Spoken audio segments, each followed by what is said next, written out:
қоршаған орта әр қаламгер шығармашылығында әр алуан сипатта суреттеледі.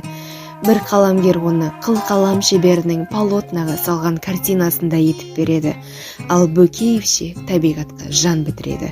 Оралхан Бөкейдің адам жұмбақ, ғалам жұмбақтың тереңіне үңілген ізденісін танытатын шығармасының бірі Қар қызы повесі. Шығарма сюжетінде қыс ортасында мал азығы таусылып қалады да, үш жігіт ауылдан алыс, ақ қар, көк мұзды тау арасынан трактормен шөп әкелуге шығады.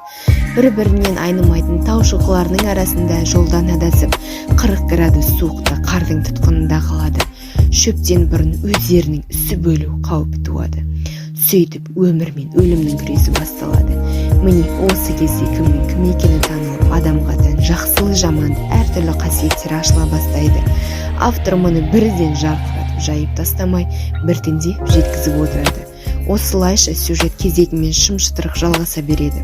Оралхан Бөкейдің Қар қызы повесінің шыншыл шығарма болып түзілуі, автордың көрген түйгені, өз басынан кешкен оқиғалары әсер еткеніне.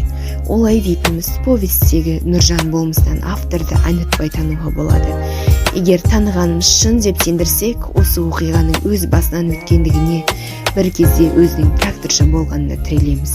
Қар қызы повесі бір қарағанда соғыстан кейін туған ұрпақтың қасіретін көрсететін шығарма болса, екінші жағынан бір-біріне ұқсамайтын адамдардың жан әлеміне үңілетін туынды. Үлкен өмірде тағдырлас болып, енді қиында қауіпті тапсырманы орындау барысында сапарласқа айналған құрдас жігіттердің арпалысы мифтік сарынмен қатар өрілген. Оқиғалар оқырманды қызықтырып, соңында не болады дегізіп ынтықтыра алады. Кітап балалар мен жасөспірімдерге, сондай-ақ қиял әлемінен ажырамаған ересектерге арналады.